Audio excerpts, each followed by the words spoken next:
Hello future IITians and NITians. तो आज अपन बात करेंगे 27 जनवरी की सेकंड शिफ्ट में काफ़ी इंटरेस्टिंग क्वेश्चन आया था एओडी यानी कि एप्लीकेशन ऑफ डेरिवेटिव से रिलेटेड, उसके बारे में। देखो यहाँ पे अपने को दो फंक्शंस दे रखे हैं, एक फंक्शन fx दे रखा है और एक फंक्शन gx है। और gx फंक्शन को fx के टर्म में यहाँ पे दे रखा है और यहाँ पे बोला है कि f डबल डैश x जो है उसकी वैल्यू पॉजिटिव है जब x की वैल्यू 0 से 3 के बीच में टेंड कर रही है।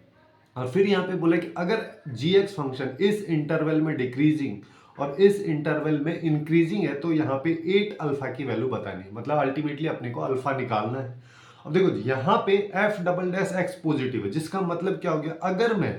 f डैश एक्स को कुछ भी एक फंक्शन मान लेता हूँ, फॉर एग्जाम्पल hx, तो मैं यहाँ पे बोल सकता हूँ hx का डिफरेंशिएशन जो कि h डैश एक्स हो जाएगा, यही तो f डबल डैश एक्स के इक्वल होगा,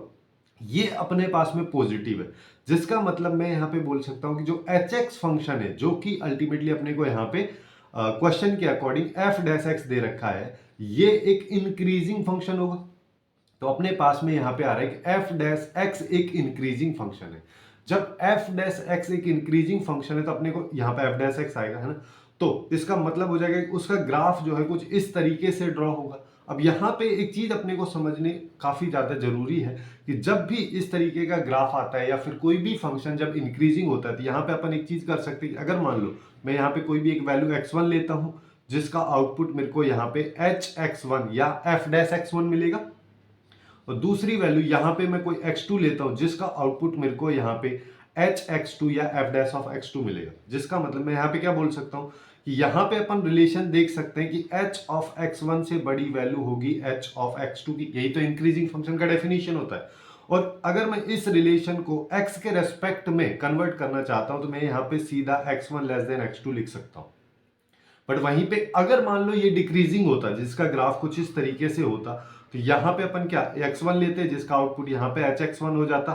और यहाँ पे अपन x2 ले रहे होते जिसका आउटपुट यहाँ पे hx2 हो जाता, और जहां पे यहाँ पे अपन कैसे बोलते हैं कि hx1 की वैल्यू hx2 से अगर बड़ी है तो मैं यहाँ पे जब डिक्रीजिंग होता तो सिनेरियो अपने पास में यहाँ पे हो जाता है x1 लेस देन x2, मतलब यहाँ पे इनइक्वलिटी का साइन डिक्रीजिंग फंक्शन में बदल जाता है, इंक्रीजिंग में नहीं बदलता। ये इंफॉर्मेशन आपके माइंड में क्लिक होनी चाहिए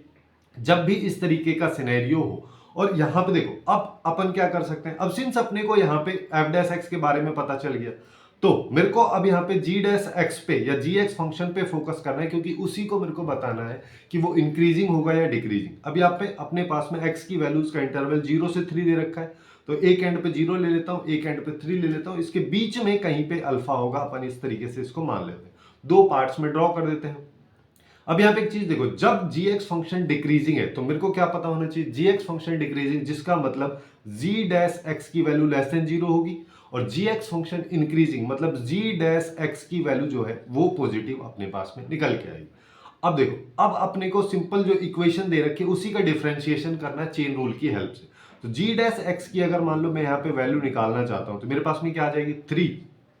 इंटू एफ एक्स फंक्शन का डिफरेंशिएशन क्या होता है एफ डैश एक्स हो जाएगा, और इसके अंदर जो एक्स लिखा है उसका डिफरेंशिएशन कर दो जो कि 1/3 हो जाएगा, प्लस में F dash of 3 minus x हो जाएगा, और 3 माइनस एक्स का डिफरेंशिएशन करोगे तो -1 अपने पास में आएगा। यहाँ पे अपन इस 3 से इस 3 को कैंसिल भी कर सकते हैं, तो अल्टीमेटली अपने पास g डैश एक्स फंक्शन की वैल्यू अगर देखोगे तो वो आएगी F dash x by 3 minus F dash 3 minus x, ये मेरे पास में आ रहा है।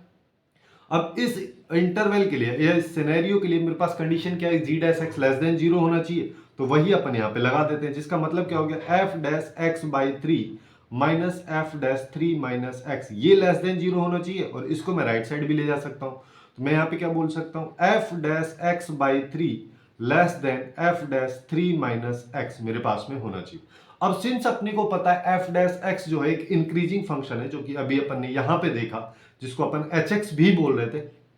तो अपन यहाँ पे क्या कर सकते हैं, सीधा सीधा यहाँ पे इंक्रीजिंग फंक्शन है तो इनइक्वलिटी अगर x के रेस्पेक्ट में लिखना है तो इनइक्वलिटी का साइन नहीं बदलेगा, और इसको अपन लिख सकते हैं कि x by 3 less than 3 minus x, तो x को इधर ले जाओ तो अपने पास में हो गया 4x बाई 3 लेस देन अपने पास में 3 आ गया। तो यहां से मैं बोल सकता हूं कि x की वैल्यू आ रही है लेस देन 9/4, ये इस सिनेरियो के लिए हो गया। सेम चीज अपने को इधर अप्लाई करनी है। अब g dash x upon already निकाल चुके हैं तो इसी को बस सीधा यहीं पे लगाएंगे, तो यहां पे क्या आ जाएगा f dash x by 3 minus F dash 3 minus x, ये ग्रेटर देन 0 होना चाहिए। अब यहां पे मैं क्या बोल सकता हूं कि F dash x by 3 greater than F dash 3 minus x हो गया। और अब इसको x में अगर अपन कन्वर्ट करेंगे तो इनइक्वालिटी का साइन नहीं बदलेगा, तो यहाँ पे क्या आ जाएगा x by 3 greater than 3 minus x. तो यहाँ पे हो गया, इस x को इधर लेके जाओगे तो x प्लस एक्स बाई 3, यानी कि पिछले वाले की तरह से यहाँ पे 4x बाई 3 हो जाएगा, ग्रेटर देन 3 हो गया, x ग्रेटर देन 9 बाई 4। ये अपने पास दोनों सिनेरियोज आ गए हैं।